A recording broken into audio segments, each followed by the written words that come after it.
Hello, everybody. Welcome to Relatable Stories. I'm your host, Angeline, and I'm excited today that we are here on Self Love Coaching.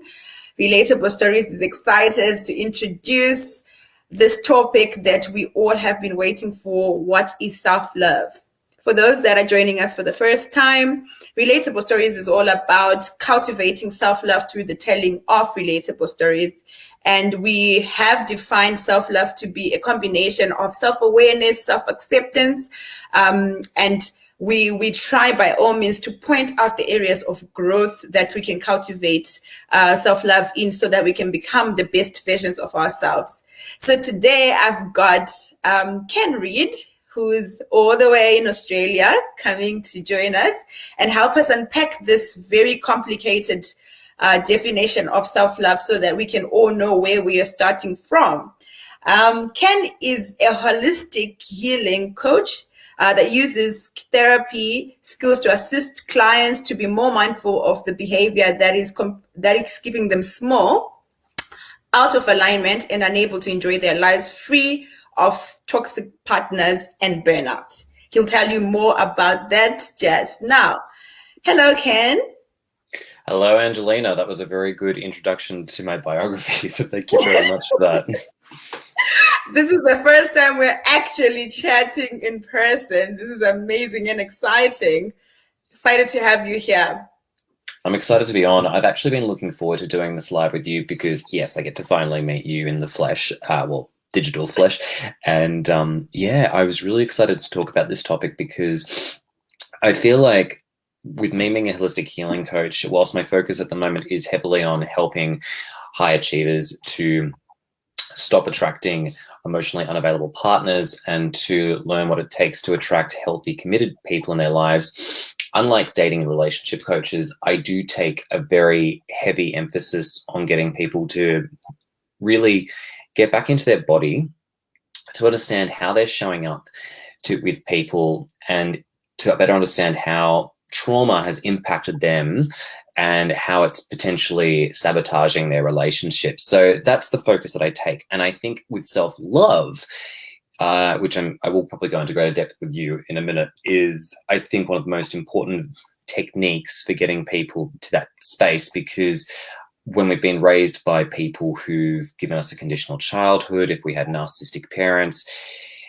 it just makes it so much harder to find someone who can unconditionally love us. So that's me, and that's my little rant for a nutshell.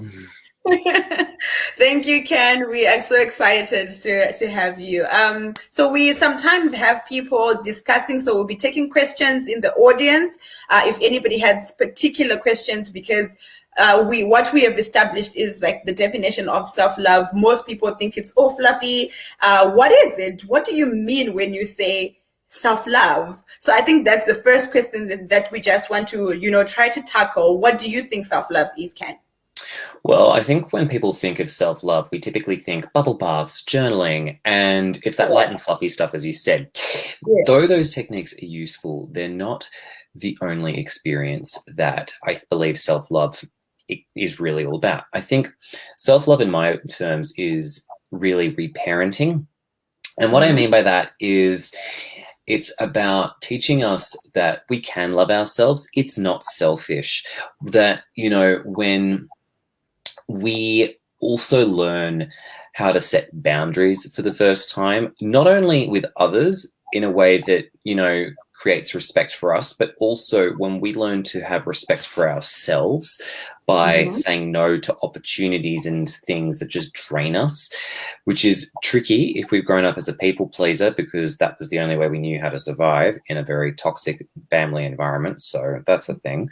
And I think the other thing too, Angelina, is that self-love is also getting in touch with what our body needs in nutrition as well. Like, many people may not realize that each of us don't actually have the same, what we call bio-individuality, which means that in many cases we, have to learn what nutrition is best for our body. And when we don't get that right, what that can often lead to is symptoms like brain fog, irritable bowel syndrome.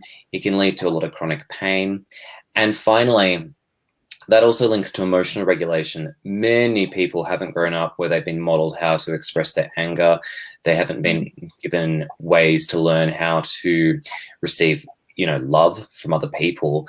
And so as a consequence, it's a really important thing to have people better understand how to work through their emotions and get to a place where they're able to feel much more in tune with their feelings, how their body's responding, and also be more aware of how their social environment is impacting them.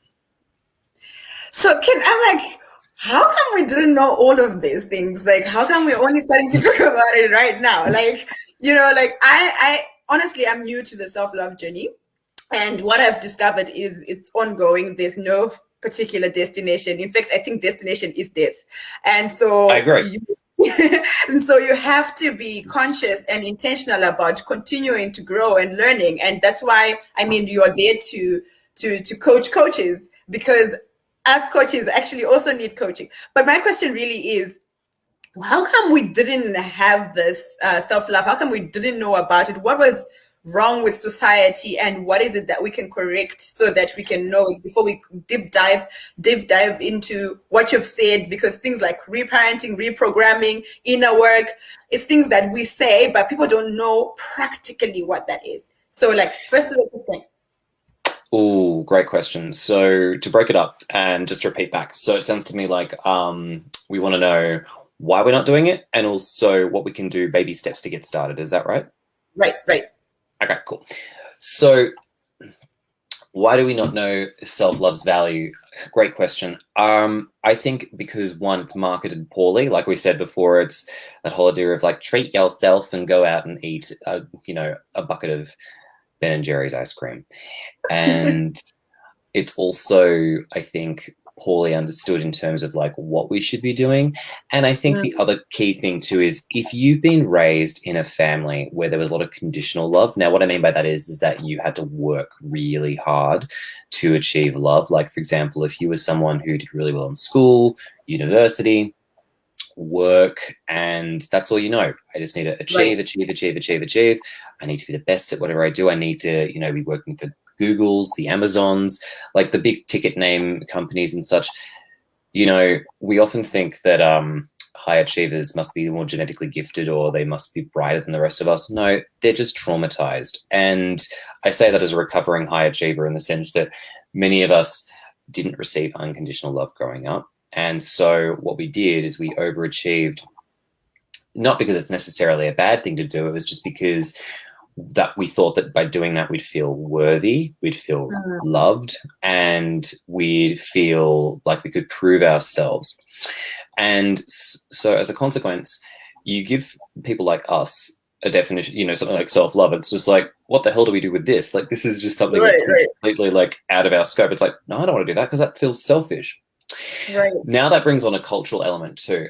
Now, I'm going to be very clear when I say this, because obviously as a white man, I don't think that I have, all the expertise, understanding to talk about culture from every single point of view. But I will say that, having worked with a lot of clients from different backgrounds, I would say that culture is a beautiful thing in that it provides distinction and value to so many lives. And in the hands of a family that uses culture to say things like family first, we can end up in a situation where our own wants and needs are secondary to the needs of the other units in the family, which can lead us to actually sacrifice ourselves for others, which may not necessarily be for our own good. So I think there's a few reasons as to why self-love is not like, the most radically transformative trend for everyone at the moment, because I think we've got a lot of learning that's not really helped us with that. And then the second question that you asked was, how can we start? I think take the word selfish out of your vocabulary. Like, really just take it out, because it's not helping anyone. I think once you do that and we stop externally validating ourselves, meaning that we start to validate ourselves for our achievements first, rather than seeking someone else to validate us, it starts to break that cycle of people who want to go to their, to their parents, to others to get validation. Now, yes, it has its place, but stop talking about me, Ken. Hey, I'm talking about myself as well. Former me. I think what I would say is that, when we're in a situation where we're constantly externally validating and we use that like a drug, it keeps us feeling like we're never going to be good enough. Like we'll have a momentary hit where we're like, oh my God, amazing, everything's fine. And then we go into those like lags where it's like, oh, like, I don't think I'm doing well enough. I don't think they love me. I don't think this. So really quick and easy way to actually to break that pattern is anytime you do something well or you're praised for something, write it down, capture it, put it on a board somewhere, so that way you can remind yourself that you are doing an amazing job. Because when you've got your back and you build that self-trust, that's an act of self-love, because you're relying on yourself and being like, yeah, I can actually trust that I know what I'm doing and I'm doing the best that I can in a sometimes confusing situation. So yeah, I hope that answers both questions for you. It does. And I've got like a few questions from what you've actually said. You said take away the word selfish from your vocabulary. And that's like a lot of people who are asking me when I was asking what was self-love, they were saying, what's the difference? How can you differentiate self-love and selfish? So I want us to get deeper into that because when I answered it, I thought, okay, if I'm loving myself, if I've got self-love, I'm going to still be able to love other people, right? It's going to be so easy. But when you're selfish, on the other hand, you just love you. You disregard other people. You disregard other people's feelings. So that's the difference that I thought of. But like maybe let's get deeper into that. Your take. Sure. Well, I thought yours was brilliant too. I think that self-love isn't exclusive of other people, as you said. Like self-love is just like, hey, I love myself. I respect my personal needs and wants as if I'm a child and I need to look after myself. And once I'm good, yeah, very happy to help everyone else and, be there for people if I want to be there for people. And the difference there between when I say that versus someone who's selfish is this. The selfish person will do things expecting something in return. The selfish person will usually push someone down in order to get gain. So it's more of a narcissistic quality rather than a healthy human quality. And people pleasing by extension, I actually believe can have elements of selfishness to it, because it's that idea of like, oh, I will show up in this particular way in order to receive love from these people. So because that's a form of unconscious manipulation. So I think that selfish behavior, generally speaking, has a negative connotation to it because you're doing harm to others, unconsciously or not, and it's not genuine. Whereas self-love, you can set boundaries with someone and say, listen, I don't want to show up to this family gathering because I just don't really feel like it's something that's going to protect my emotional health and well-being. People may get disappointed, but that's not selfish because you are not responsible for their emotions. And if they're getting upset that you want to break away from that tradition because it's making you feel terrible, that's on them. That's for them to work through and for them to work through their disappointment. The selfish person would probably, would be really rude to them, say, I'm going to go off and never show up because you guys are all boring and I'm going to go off and do my own thing. It's all in the delivery. It's all in the intention. And that's how I distinguish the two.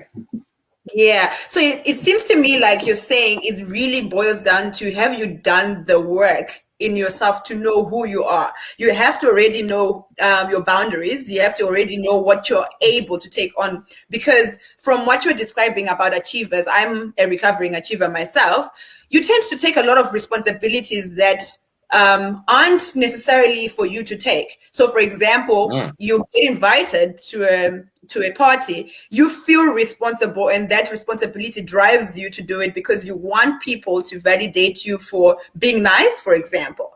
So I get it in that way. And I think another way that can actually make us be selfish unconsciously is the victim mode. What do you think about the victim mode? I love that. I love that you brought that up. Yes, I agree with you completely. I think because a part of it is that whole thing of like, oh, if I show up in this particular way, then I will receive love, validation, whatever it may be. But it can also be unconscious too. But let's just take victimhood in general. Okay, right? I have talked about this quite a few times. I think that, for example, if someone identifies themselves and says like, I have depression, and they use it in a way where it's their identity, and I'm talking someone who, has allowed themselves to sink themselves into victimhood, where they use how they're feeling or what they're going through as a way of justifying their actions, which is so not okay. So, for example, if someone's like, someone's being rude to you, for instance, and they're like, well, the depression made me do it. They're completely taking no responsibility for their actions. Right. They're also in a situation where they are also coming from a place of victimhood, because they're like, whoa, pity is me, I can't change my situation. And what that does for the individual is they don't want to budge on who they are, because their power is in victimhood. Their power is in the identity that they've created for themselves, where they get to be the victim. And so to take that depression away from them, they'd either have to find something better for themselves that would give them love and validation outside of depression, which is very tricky for them to do, or they just continue acting that way because they don't want any other way. So that's my example for explaining how I think people work through victimhood. And I think that, honestly, it is a very low self-loving place. It's often why we see, it's why narcissists, people who have very aggrandized, entitled, selfish behavior, and I'm talking people with narcissistic personality disorder, not like, taking selfies narcissists, I think is why, they are some of the most low self-loving people, because they are on constant victim mode. They are constantly thinking the world is against them for a variety of traumatic reasons. And I think that for them, they constantly feel like everything's black and white. There's no middle ground. And so it's very tricky to get these individuals to look inside themselves and to take responsibility for themselves, because if they were to do that, they would then lose all their power. Totally. So I think for me, if we look at it, underlying selfishness is a victim somewhere. So if you want to think about it, is some of us, you're only a victim if you're unaware that the situation happened to you, right? Yes. Or maybe you're overpowered while you're in the situation. But a moment after that, you have a choice to either take back your power or to remain feeling sorry for yourself. And when you're feeling sorry for yourself, you're focusing on your own feelings, and there's no room for other people's feelings when a situation occurs. So for those people that have been asking, what's the difference between self-love and selfish? I think that as long as you're not being a victim of any situation, could be big or small, you are not looking at it and saying, but I was coming from this direction, and you're actually interrogating and taking your part of a responsibility in a situation, then that you can never be selfish when you're loving yourself, right? I completely agree. Yeah. So I think maybe on that one, we totally agree that there's no way that you can be selfish if you're loving yourself. How to practically love yourself? I think we have to actually break it down into, what does self-love look like when you're looking for a relationship or when you're getting into a relationship? Well, it's not going to sound as light and fluffy as, I think everyone wants to make it out to be, in the sense that it's hard work. Like, for instance, I'll give you a really great example of this. If you're in a relationship and you have an insecurity that pops up, like, say, for example, you're doing the dishes, say your partner hasn't done the dishes and you have like a really angry response to it and you blow up at your partner. Self-love in this case would be when you can just accept the fact that you blew up at your partner and go, okay, this just happened. I'm really deeply insecure about the fact that the dishes weren't done. Okay, what do I need to do differently next time? And where Mm-hmm. did that come from? And in many Yeah. cases, an example like that is because people feel like they weren't seen or heard as a child. So, for example, if you grew up in an environment where your mum and your dad weren't around that much, and when you were present with, say, your mum, and she's just like looking away all the time from you and not really giving you her full undivided attention, throughout most of your childhood, then you were made to be, then for you, your way of getting attention, it might be shouting, it might be like, getting Mm-hmm. into a fight. And so you've learned that behavior because you know how to get lovers through a shouting match. Right. So when I use this example, I'm using it to say, okay, that's an adaptive behavior that we've had. How can we just sit with ourselves and be like, Mm. okay, that happened. I blew up. It happened. I'm going to take Mm-hmm. responsibility for it. And what do I need to give myself in order to, allow myself the peace that I don't need to react like that going forward? Or at least I can tell my partner that this is something that happens and I'm working on it, and I actually just need to let them know I still love them. And Mm-hmm. this is something that really is important to me because it really hurts me. So in that example, what I'm drawing upon there is we're digging deep into the root as to why we react the way we do. And that work in itself is really deeply uncomfortable because you have to work through so much shame. You have to work through so much like pain Yeah. that's associated with the behavior. And you're then also communicating that to a partner and saying, it's not you. Like, yes, this behavior does blow me up, but I want to say, like, I appreciate the fact that you're stopping to listen to me and have this conversation about this because I am really working on this. What I need going forward is for you to help me do the dishes, because when it's not done, it makes me feel like I'm not seen, I'm not heard, I'm not regarded, and that really hurts me. So I'd love it if you can be a bit more consistent with them going forward. Mm. That would really help me out. A conversation like that. So you're doing two parts. You're respecting your needs, and you're also letting your partner and people around you know what you need in order to get your needs met within a relationship. That's just one Yeah. example. I think your example was beautiful because it shows us that, like, we're actually also just double clicking on this fact that when you have self-love, you're not going to disregard somebody else. you No. you you are going to have to go through some painful processes of digging deeper and understanding why you act the way you act, but it doesn't negate the fact that you have done something to some person and they deserve an apology and amends, maybe sometimes. So I think for people that are listening, what I am seeing and what I already knew because I've gone through it is that there's a whole lot of responsibilities for us to take, and there's no way to find out what it is that you need to work on until you start interrogating each and every action you have. And that is the whole process of self-love. And it is very, very, very long and it's very tedious, but it means that you're just very conscious of what you're doing. So I've got a Yeah. question for you, Ken. Mm-hmm. I've got a question. It was a burning question. I was waiting for this. Mm. They say follow your heart, right? Follow her Mm-hmm. heart, that statement. If you're a person who doesn't have self-love, which is most of us, because when we think of self-love, we think affirmations, we think telling yourself, I love myself, I feel myself, I take nice selfies and all that, and I post them. That's what we think. But if you really think, as you have described in that example, practical example, we don't love ourselves, we don't pay attention to our feelings. So when we say follow your heart and you're in a state where you don't even know what self-love is, isn't that damaging?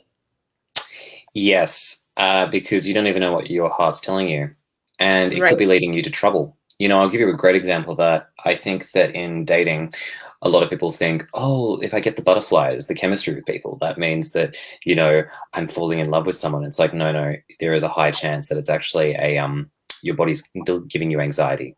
And if your body's giving you anxiety, that is a sign that something is not good for you. And Are so, you serious?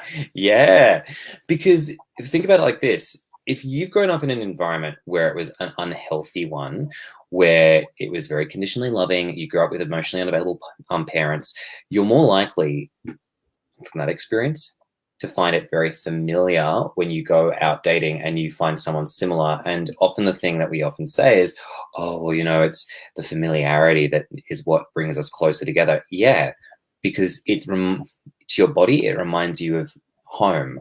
And that's a bad thing if your home wasn't a healthy, stable, loving environment. So as a consequence, when people say follow your heart, if you're following chemistry that's attuned to emotional unavailability, then what you're essentially allowing your intuition to do at that point in time, even if you want to call it your intuition, I probably wouldn't. I'd probably call I don't think so. Yeah. I wouldn't call that your intuition. I'd probably say that's more just like you're choosing to get involved with people who are going to repeat the same dynamic that you're used to.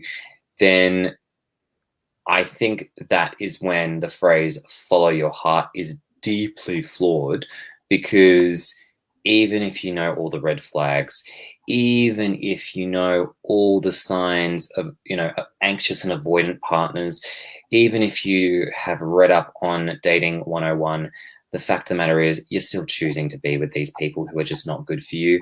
And the question that I often ask people too is, well, if you think of a person, a type that you've ever had, and for me, it's always been a guy who's tall, athletic, had a lot of money, can speak a second language, works for a big, law firm or a medical institution. That was my type for a very long time. And when I looked at that and was like, I don't understand. Yeah. When I used to have those ridiculously high standards, of course, there was no room for emotional availability because I'd never felt that in my entire life. So as a consequence, I was drawn to these emotionally unavailable guys. And that was because that's what my heart wanted, so to speak. So I was thinking about it, and I was thinking where we are right now is most of us shouldn't really just be following our hearts. Following our heart is something that you need to do in terms of just listening to what your heart is saying, right? But you should also be mindful of what your mind is telling you as well. Because, but then now why I brought it to you is because, well, you do like mind stuff. What is it that my mind would be telling me if I'm in a situation where I'm attracting something that's toxic to me, and I need that, guidance from logic? That was a great question, because our mind's going to tell us all kinds of things. Our mind, okay, say we're in a toxic relationship, and we're aware by this stage, like we're in it, and we're kind of like, oh, okay, there is some behavior that doesn't feel good. Yeah. But this is what the mind will do. It'll say, but they were great at the beginning. If I can only get us back to that stage, then everything will be hunky-dory. Oh, maybe, if I actually behave better, they'll turn around and start being nice to me. Oh, it's all on me. I need to fix and save this person. Oh, I just don't want to leave this person because I'm scared that they'll hurt me when I leave this relationship. Our mind does all kinds of crazy things to protect us and to try and keep us in the situation that we're in. So our job at that point is not to go, okay, brain, I'm going to keep following you and doing what you say. It's to go, because a lot of that stuff is assumption. We don't know how that person's going to behave. Yeah. We don't necessarily think that person's going to get any better. Usually they don't. Like, if behavior on the first couple of dates is never a reflection of who they really are, and that's something to think about. So the trick is to go, okay, what am I feeling at this point in time? Am I feeling like I'm stepping on eggshells? Am I feeling anxiety in my gut? Do I get worried that I have to think about what I've got to say to this person because I'm worried that any time I say anything, it's going to trigger them? When you start tapping into your body and going, I just don't feel consistently good all the time. Like, yeah, sure, there are some days where it's great, but there are other days too where I'm just like, I'm just terrified and I don't feel good, and we're always in fights and we're having shouting matches. Take honesty with yourself to be like, that's not actually healthy. That's the sign of abuse. And even in an emotionally abusive relationship where you're not being physically abused, that's still abuse.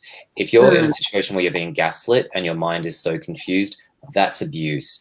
And only your body can give you the answers at that stage, because if you're listening straight to your mind probably won't have all the answers, but your body most definitely will, which is when you listen to it and you feel that uncomfortableness in yourself and you feel lonely, for instance, or you feel anything that's not really a positive emotion most of the time, chances are you're not in a healthy relationship, and your body's known that for quite some time.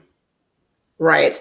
I love that, because I was going to go to my mind. Okay, I'm fibbing. I was doing that in my emotionally abusive relationship, and I realized that it doesn't help you. So I like that you brought to the table that your body will also be able to tell you, which is where you're saying to me, you can actually start to have IBS.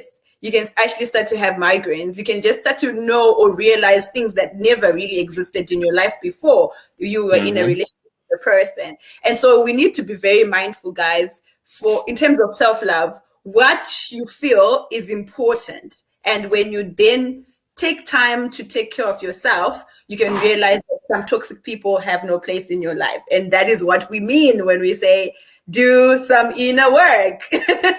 Exactly right. That's what so I wanted to know, before we get into other things, also there's self-love in leadership, because a lot of people just think of self-love in relationship, attracting a partner. There's also attracting opportunities, businesses, wealth, and all that. But if you don't have self-love, how do you lead?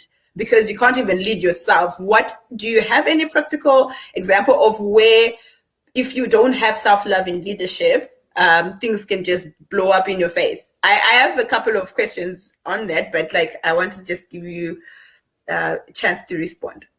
That's a great question, because I've never really thought of self-love and leadership together, but they are definitely something that's really important. And I'll explain why. It's all in the way you show up. For example, if you are the kind of person, the boss, the leader, the CEO, who's always working really, really, really, really, really hard, you don't take any time off for yourself, and you're always the one wearing all the hats, you're doing everything, which is something that a lot of us entrepreneurs do. Oh boy. Well, what example are you showing other people? Oh, just work really, really hard. Don't take time off, And as a consequence, what that does is it's not good for our health, because it does cause burnout. I've seen so many entrepreneurs who go to hospital because they don't look out for their own health and well-being. And the same is true of leaders, usually in corporate environments as well, because they're often just go, go, go. They're high-functioning people. Right. And what this can do too is it can also lead to substance abuse, like, for example, drug addictions, alcohol addictions, but more than that too, like other forms of addiction too, workaholism.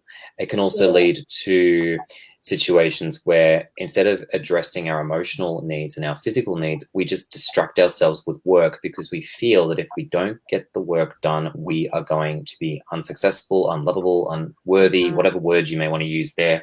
So I think when it comes to leadership, the key thing to be very mindful of, again, is how are you showing up for yourself to protect your energy and also what you do.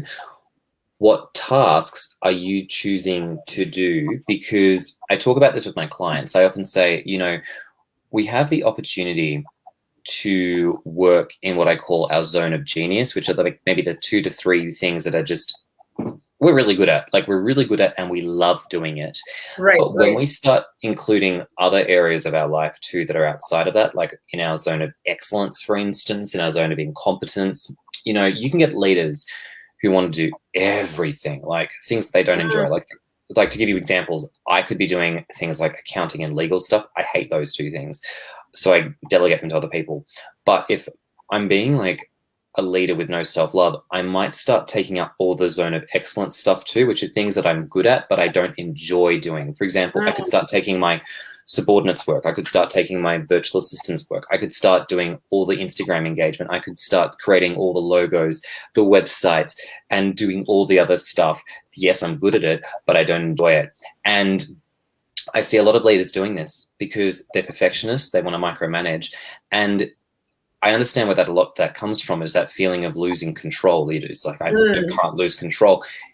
I can only say that if you come from that place of wanting to keep control, then you're not coming out of a place of self-love. You're coming out of a place of self-protection or self-sabotage, which is not healthy for you.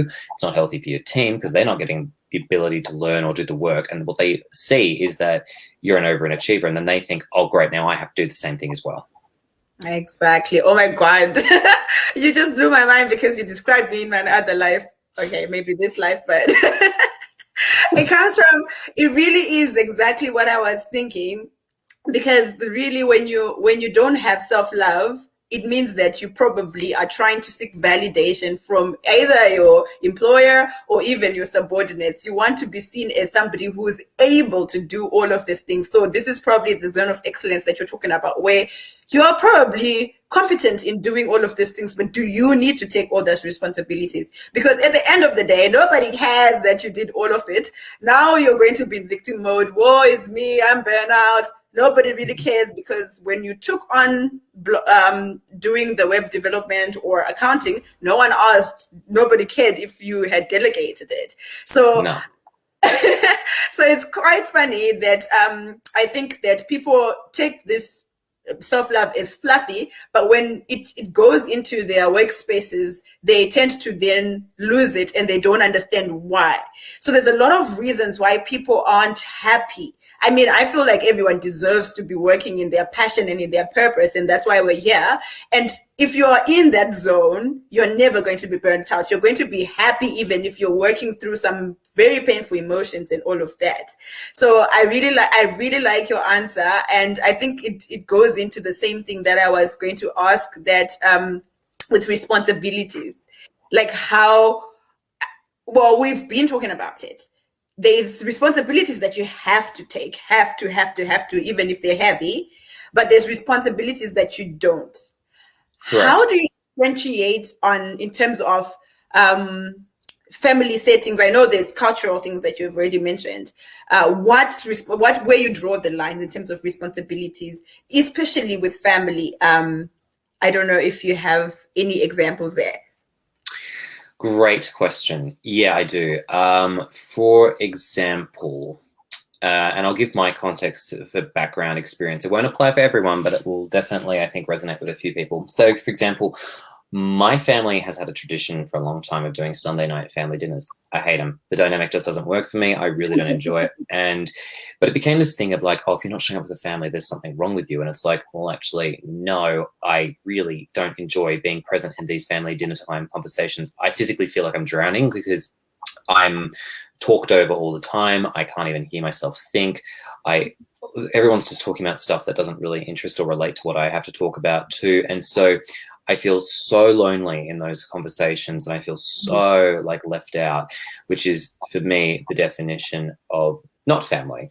So what I did recently, as I said, when I moved out of my family, I said, I don't want to be doing these conversations anymore because it hurts me so much in that dynamic. I tried hard to change and to do different things, but it's just not getting any better. And so I'm going to back away from this because it really hurts me. And so to kind of answer your question in a more summarized way, anytime we are presented with taking an action that doesn't really make us feel good for our family, part of us might go, oh, well, just suck it up and do it for the family. My answer is, well, really think about that, because I don't know about you, Angelina. I certainly don't want to feel like I'm drowning in a family time conversation. I don't want to feel like there's something, wrong with me in those sort of situations. And even something as simple as like, oh, can you go turn the TV on? Can you do this? Can you do that? And just like, but it's being repeated so many times. Like, I personally hate that because I'm like, look, I've taught you how to use TV. I've taught you how to do this. Like, I mean, I'm happy to show up for you again and again and again. But when I'm constantly told to do this, for me, it goes back to that feeling of I'm not being seen. I'm not being heard. My human rights are now starting to feel a bit disrespected because I'm not being, I've come to you and I've tried helping you in this situation many, many times. But what I'm feeling now is disrespect because basically you're just taking me for granted, and I don't like that feeling. And that's the conversation that really needs to start being had with your family. Now, this is the key thing to understand. They may not get it, they probably won't like it because you're changing the system, the cycle, the Yeah, yeah, structure of things. But the important thing to understand for you is this action that you're taking for your family serving your mental and emotional health and your physical health? Because if it's not, what is the reason you continue to choose to do it? I understand that sometimes you may choose to take on a few actions every now and then, once in a blue moon. Like one day in a week, you might be like, okay, sure, I'll help them with the TV, because it's, it's infrequent enough. But if it's getting to the point where it's starting to feel not good for you and you can feel it and you're like, I'm just getting resentment, I'm getting contempt, they are your signs that it yeah. is probably not serving you. Yeah, I think it becomes, thank you so much for that example. It becomes very difficult when it comes to family because we tend to look at family as if they are not exactly like everyone else in the world. But what family pours into your heart or into your life is going to be as damaging as anybody else. So if you can protect yourself from other people, external friends that you choose, you have to be able to take that leap to protect yourself from family, because family is going to be able to manipulate you if you let them. Correct. I had to discover that well, the hard way. But I feel like a lot of times, especially like with siblings, even parents, we tend to get even emotional abuse there. So if you're not going to, if you have self-love, you can identify it, whether it's in a work setting, in a family setting, or like in your friends circles. So I think a lot of people need to be very cognizant about the responsibilities that they're taking on because of family or because of culture, because those things are the things that are limiting you from becoming who you're really supposed to be, because you're not putting the boundaries, like you said, that, you know what, if you ask me the same things 20 times, it means you're not seeing me, and it hurts my feelings, and I'm not going to continue on that same path. That being said, there's a baggage thing. Everyone is broken. Can you agree? Just to make sure we're on the same No, page, meaning like it's that belief that this like we're flawed, there's nothing good with us. Is that the no, thinking that no. we're having? So the thinking we're having is because of our different childhood, of our different emotions in our formative years that we don't even know. There's sort of thinking patterns that are limiting us, right? That we have, or traumas that are Mm, limiting us from realizing, the healthier or best versions of ourselves. So yes, because of the brokenness, you can show up in a way that you don't even know is toxic. But it is toxic because, well, you don't know any better. So that brokenness or baggage is different from each individual to each individual. Everybody has it. That's where we're coming from. yes, I would agree with that. I would agree with that, and I think because we're, as one of my supervisors once said, we're coming into this world like a cracked egg, and many of those holes that are inside of us include things like love, being heard, being seen, being respected unconditionally. And so often, most of the time, we look for others to fill those cracks in our eggshell. So if we can't build those within ourselves first, we're essentially putting an incomplete eggshell onto our cracked eggshell, which is not a healthy way to go because it doesn't fit. Yeah. Okay. So now my question was, so if everybody has baggage, Mm-hmm. we don't want to take on baggage that you're not aware of. You don't No. want to you don't want to take on baggage before you know what you're already carrying. So I feel like if we're going to talk about self-love, if we're going to think about loving ourselves and attracting healthy relationships, you have to really know what your baggage is to know how much more you can take on. So where it comes to responsibilities, if you're so self-aware and you know what, these guys rub me off the wrong way, but I can take on their baggage because I'm in a very healthy space, that's okay. But then if you've got I think Sure. because you can handle it, I feel. But Yeah. let's hear what you have to say there. The thing I was going to quickly say is, in my, not to disagree with you, I think my thing was just going to be like, if you feel like, yes, you're a reasonably healthy person and you're a conscious person and you're like, it's just as you said, it's just how much baggage can you put up with is what I was going to say. Like, in other words, if someone's abusive, and you think you can put up with that, I mean, knock yourself out. But personally, but if depending on the abuse, I might be like, yeah, maybe not for me. But that's all I was going to say. Okay, cool. So I wanted to say that I wanted to double click on that because I want people to be aware that you cannot then attract a partner or healthy relationship if you're unaware of how much you're carrying. If you've got correct. if you've got 50 kgs on your load, and then you attract somebody with 100, that is obviously going to crush you, right? So you need to be aware where you are, and understand what your baggage is all about and what your errors are. Of course, you will not understand everything at once, but the parts that actually are, showing up right now as you are currently in this space, you have to be aware what's driving you. I know I was being driven by validation. I know that I was being driven by feeling, special by achieving. So I drew love from, excelling. So everything that I do, it has to be so perfect so that I can feel loved, even though nobody really cares. For me, Same. I'm being loved. I'm being loved because I got an A. So that brings me to self-worth. So I think that's where you were, almost contradicting with me in terms of, why would you want to settle for an abusive relationship just because you're healthy? How does self-love and self-worth work? Yeah, that's a great question. Well, I think, and maybe we're both on the same page with this one, is that I think that when it comes to self-worth, it's really a matter of like, how much are we willing to put up with, and how do we view ourselves in terms of what are we willing to take on that's, serving our overall health and happiness. So to go back to where we were at before, say, for example, you're with someone who they don't have to, maybe they're not as conscious as you, but like, for example, they've got their baggage. The question in relationships is always, how much are you willing to put up with in appreciation of this person?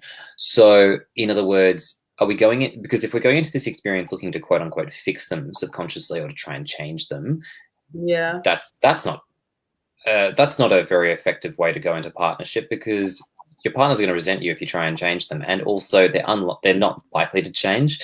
So that's one thing. But if you're in a situation where it's kind of like, look, to be completely honest, 80% of who they are, I love. There's a 20% of them which, I can work with. It's not pleasant. And I realize that they make me feel loved, seen, heard 90% of my day, 90% of my week, 90% of the month, 90% of the year. That's probably a good space to be in. I think this is really true in dating. I think when we're not feeling subconsciously good with ourselves, like consciously we might be like, oh yeah, I love myself, or I feel pretty good about myself, we may be neglecting ourselves in other areas that we don't even realize. For example, we may push people away who want to be loving towards us. We may be someone who constantly dates the same kind of person again and again. And that's when self-worth is really important to reflect on, because it's kind of like, what are you putting up with for this? And how is that serving you? So I think that when we subconsciously don't feel lovable, when we don't feel like we're good enough, when we don't feel like we matter, and as I said, on a subconscious level, and we haven't worked through a lot of those relationships with our parents in particular, and done like work through that, then as a consequence, it can change who we are completely. Like, for example, I know that, for instance, most of my life for the last 30 years has been defined by my opposition towards my father, where I never felt like I was good enough, or I never felt lovable enough. And so I defined my worth based on not being good enough. And so I attracted more of the same into my world, and it just meant that I wasn't really ever able to feel how I thought I deserved to feel. So that's just an example of that. Yeah, and we can actually see what the lack of self-love can do to you. Like you keep attracting the same type of person, and you wonder why. Because as you were saying it, I was thinking that's me. But before, I didn't actually know why I was attracting the same people. I was actually excited about it because I thought, oh, well, there was just one little thing that was wrong with this guy. But I didn't even realize that some of it was to do with me. Some of it was because I had issues that I was trying to resolve by having a specific type of person in my life. And so subconsciously, I'm attracting them and I think, oh my God, they just like me. No, it's because of the things that I put out there.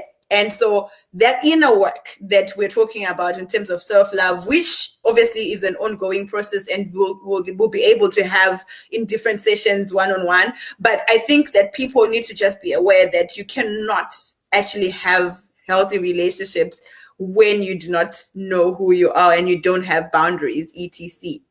Okay, so I'm also gonna, yeah. The only other thing I was going to add to that too is I think we can enter partnership sometimes being not fully healed, but it just means more work to be done in the relationship. Talk to me about that thing. Yeah, so I'll explain why. Usually, because for example, yes, we can heal a lot of ourselves before being in partnership, but I think also we have to get to a point where we're not going to know everything that's going to be an insecurity for us too.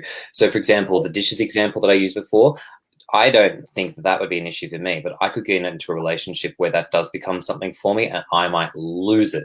So my point is that we only know what we think we know, and we may not even be aware of how we might show up in a relationship, but at least getting us to a stage where we love ourselves enough and are able to discipline ourselves means that when we get to that stage where we are about to lose ourselves in that situation where an insecurity pops up, we know how to work through it. So that's all I was going to say to that. No, okay.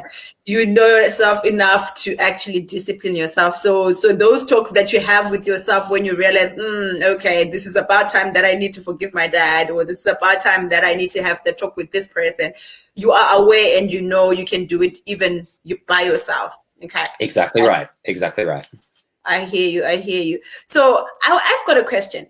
So if you're gonna have kids maybe, or you have to parent somebody, how do you teach self-love? Because like we're saying, we're only sort of discovering this whole theory and concept of self-love because there's brokenness that has been going on for generations and generations, cultural things, patriarchy, a lot of things, right? And we are trying to change the narrative. And these conversations are to maybe for the next generation, yes, they will be talking about self-love, but maybe there will be less brokenness. How do we start to teach self-love? How do we make sure that the inner child is not as broken or traumatized as we were when we were growing up? That is such a great question. And I just want to stop here to say that, like, I've loved your questions throughout this entire interview, so thank you so much for them. To answer this one, my answer is model it. Kids are very bad at listening, but boy, oh boy, are they good at copying behavior. So right. I'd say as a parent, model it. Journal when you need to regulate your emotions.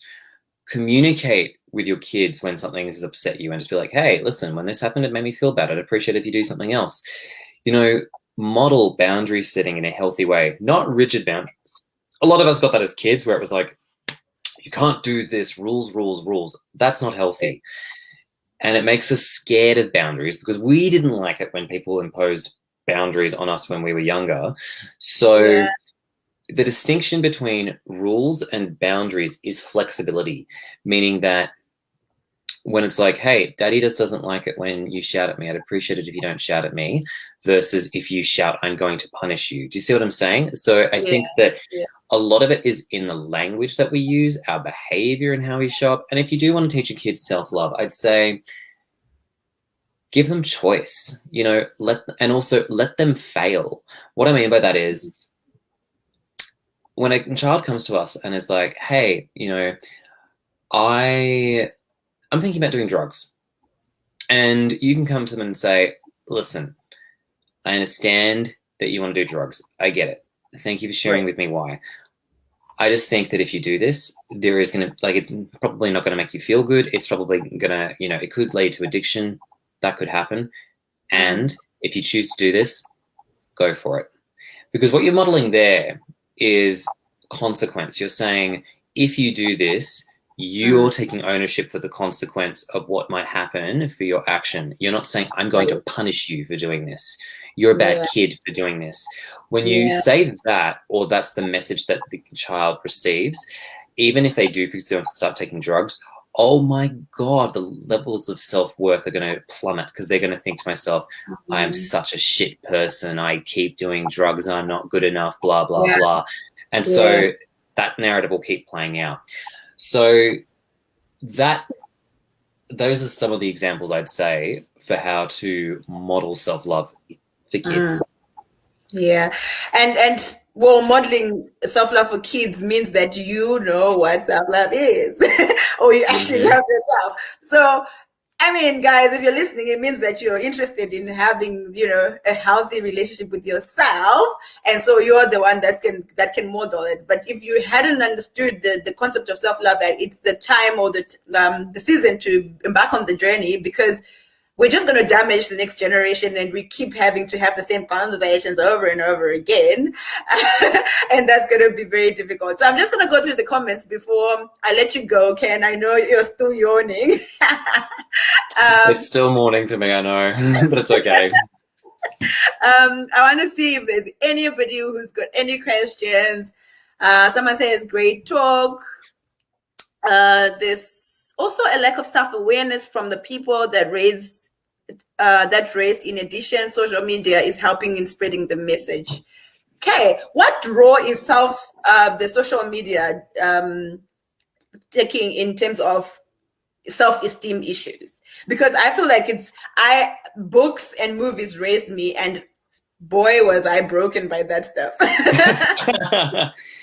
Yeah, great question. I think it goes back to external validation. I think that for many of us, the likes, the selfies, and the correlation between the two, meaning because I think sometimes I used to have this, I'm not sure if you used to have this. I used to have this thing where I was like, I want to get 100 likes on one of my photos on Facebook, because I was so number driven, because I was like, there's something wrong with me if I don't do that.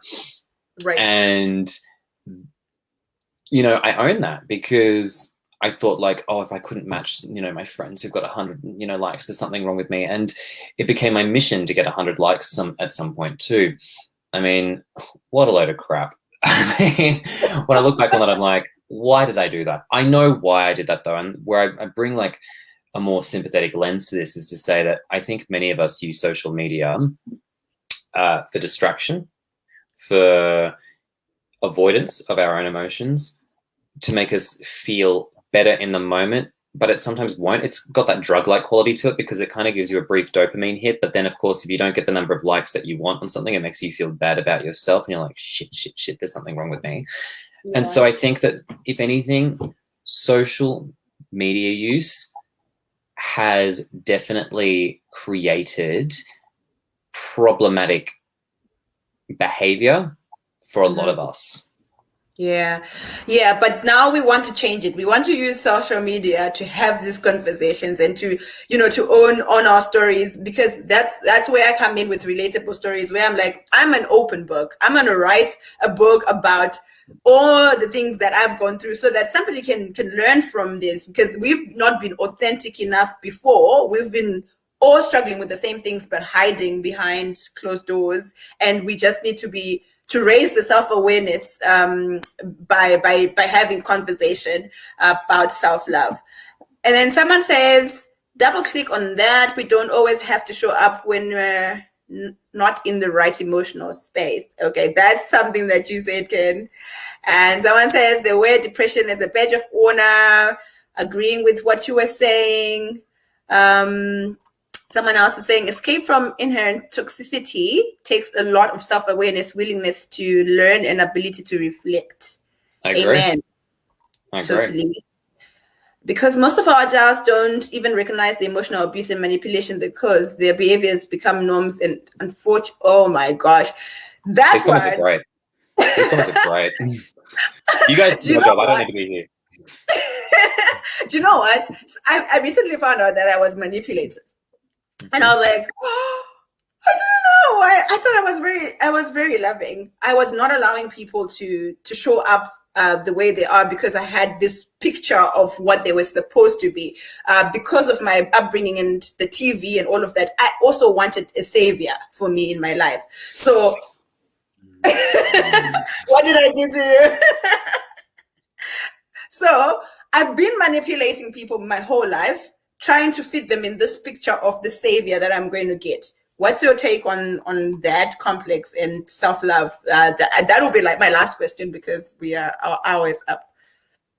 Great question. Well, I think that when it comes to the expectation we have of others and expecting to be saved, I think there's a few things there. So I think when we have grown up in an environment where we've looked to one caregiver to give us everything, then we create this expectation that people need to show up the same way, that they're going to give us 100% of everything. And we allow our mind to run away with itself and create expectations of how other people should behave. If we've grown up in an environment too where we're like, you must love your family, you must show up in this particular way, you must do X, Y, Z, and we place the expectations we have on ourselves onto others, then naturally we're going to always feel disappointed. We're also going to be consciously and sometimes unconsciously, well, no, sometimes consciously, always unconsciously manipulating the way people show up because we want them to always come in with the same standard that we've had in the back of our mind.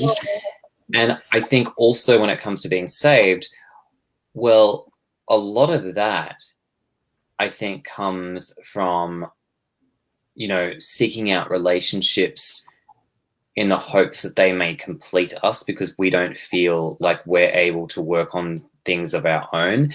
And I think that, I know I've been in that place. Loneliness is a great example of where we get to in that. Like when we feel lonely, oh my God, the number of people who just like get into relationship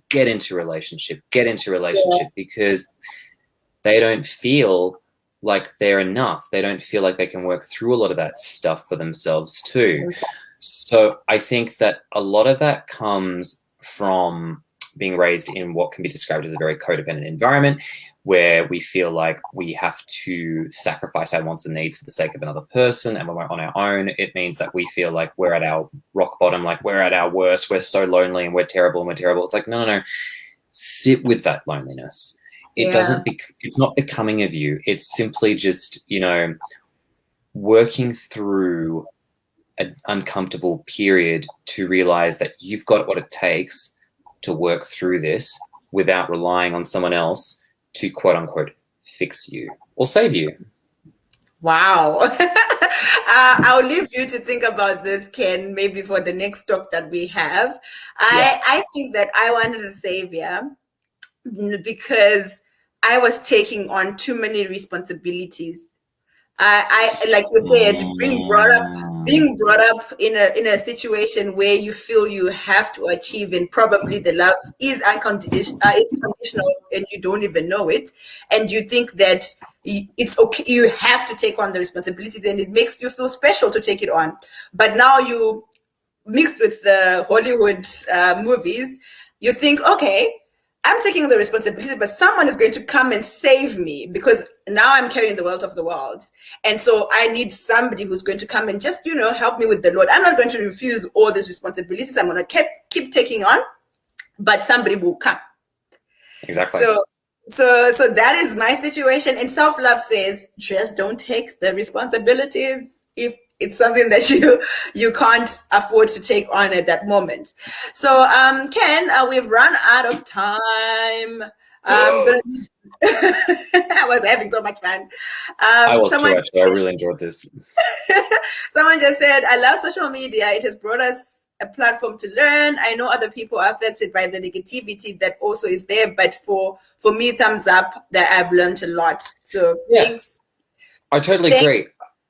I think so. The last thing I'll say before I bounce is, whilst I may not have the best answer yet for how self-love and social media can go hand in hand together, I think what we've done together, Angelina, like connecting through social media and actually, collaborating and bringing our mutual resources together to help educate people, I think that is where social media is at its peak. I think we talk way too much about, like, the impact of social media, the dopamine effect. And it's like, yes, we know all of that stuff too. Right. But the potential to actually connect with amazing people like the way we have, and also to support one another in raising awareness and community. Oh my God, I think that is an act of, raising the collective consciousness of the planet to be more self-loving. So if anything, I'd say that's where I think social media has a lot of value. But I think when we look at it just in terms of vanity metrics, that's where it falls a bit short. Totally. Social media is there for the social awareness, and you need the social awareness for your self-awareness. And I'm big on self-awareness, because I feel like it's the very first step that you have to take to self-love. If you're not aware, then you don't know who you are. You can't even have boundaries. And guys, this is all theory. It's one thing to talk about it and say it, but another to actually practice it. Just like, how it's easy to say my boundary is that. Keeping the boundary, oh my gosh, that's another story. Hard work. So this coaching platform is totally for this.